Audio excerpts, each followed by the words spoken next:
হাই friends, আপোনালোক সকলোকে পুনৰবাৰ মোৰ ইউটিউব চেনেললৈ স্বাগতম জনাইছোঁ। আজি আকৌ এটা নতুন ৰেচিপি ব্লগ লৈ আপোনালোকৰ ওচৰত উপস্থিত হৈছোঁহি। আহকচোন বাৰু আজি কি বনালোঁ আৰু কেনেদৰে বনালোঁ চাওঁ।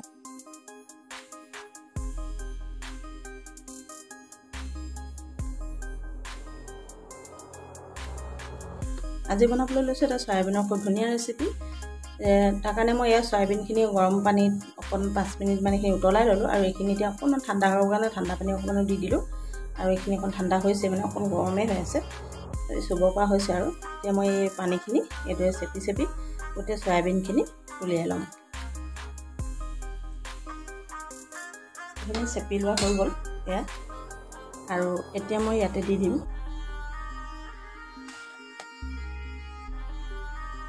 অকণমান জলকীয়া গুড়ি,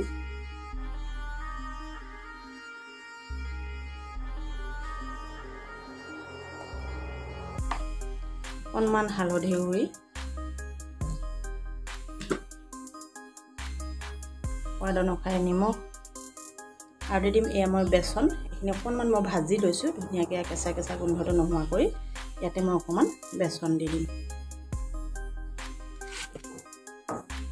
আৰু লগতে দিম এয়া অকণমান নেমুৰ ৰস।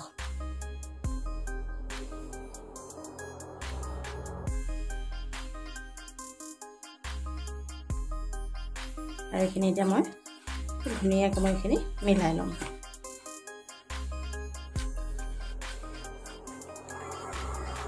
এতিয়া মই এইখিনি বনাবৰ কাৰণে ইণ্ডাকশ্যনত মই এয়া পাত্ৰ এটা পাতি দিছোঁ আৰু ইয়াতে মই দি দিছোঁ মিঠাতেল। তেলখিনি গৰম হৈ গৈছে আৰু এয়া মই এটা আলু টুকুৰা টুকুৰকৈ কাটি লৈছোঁ। এতিয়া মই আলুটো ফ্ৰাই কৰি ল'ম। অকণমান নিমখ দি দিম ইয়াতে। ধুনীয়াকৈ ৰঙচুৱাকৈ ফ্ৰাই কৰি ল'ম।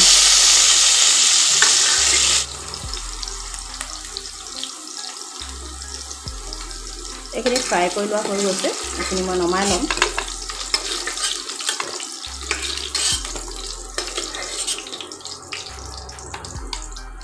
আৰু মই একেখিনি তেলতে এই চয়াবিনখিনি যিখিনি মই মেৰিনেট কৰি ৰাখিছিলোঁ এইখিনি ইয়াতে দি দিম।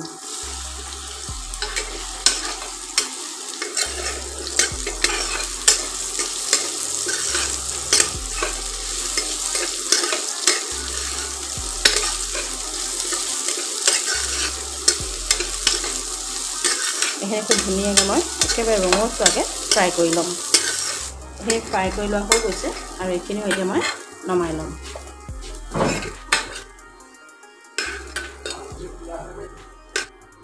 আৰু এতিয়া মই ইয়াতে দি দিম আকৌ মিঠাতেল। তেলখিনি গৰম হৈ গৈছে, ইয়াতে মই দি দিম এয়া গোটা জিৰা ফোৰণ হিচাপে, আৰু লগতে দি দিম এয়া হিং।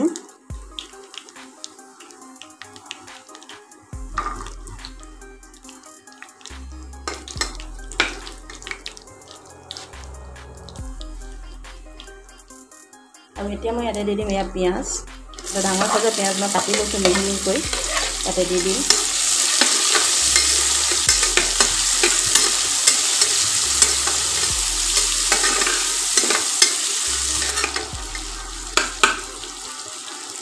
আৰু এতিয়া মই ইয়াতে দি দিম এয়া আদা নহৰু পেষ্ট।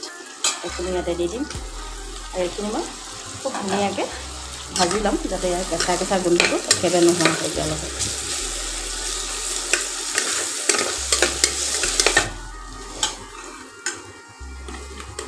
এতিয়া এইখিনি আছোঁ ভাজি লোৱা হৈ গৈছে, এইখিনি ধুনীয়াকৈ ৰঙচুৱা হৈ গৈছে। আৰু এতিয়া মই ইয়াতে দি দিম হালধি আধা চামুচ, ধনিয়া গুড়ি 1 চামুচ, জিৰা গুড়ি আধা চামুচ,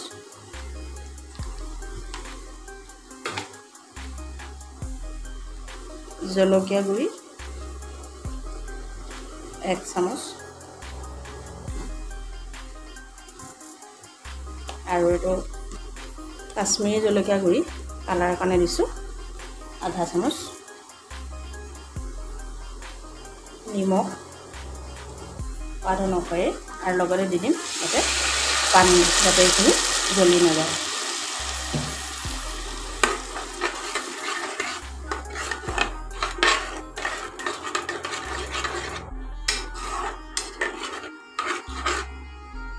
আৰু এইখিনি এতিয়া একদম ভালদৰে উতলিবলৈ দিম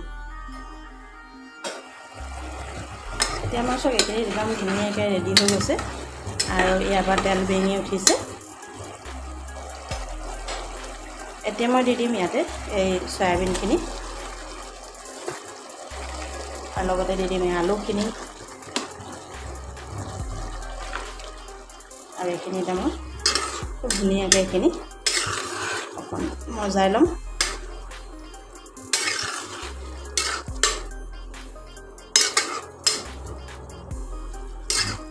আৰু এইখিনি অকণমান সময় সিজিবলৈ দিম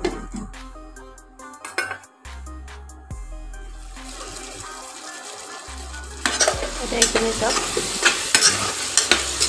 মছলাখিনি খুব ধুনীয়াকৈ সিজি গৈছে এইখিনি ইয়াৰ পানীখিনি শুকাই গৈছে আৰু এতিয়া মই ইয়াতে দি দিম পানী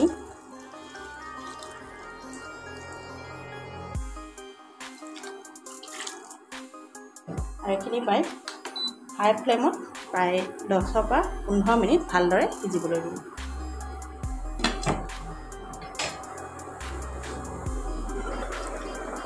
এইখিনি চাওক এইখিনি এতিয়া আমাৰ ৰেডি হৈ গৈছে এয়া খুব সুন্দৰকৈ এইখিনি সিজি গৈছে আৰু এতিয়া মই ইণ্ডাকশ্যন অফ কৰি দিম আৰু আপোনালোকক অকণমান ঠাণ্ডা হোৱাৰ পিছত চাৰ্ভিং বলত চাৰ্ভ কৰি দেখুৱাম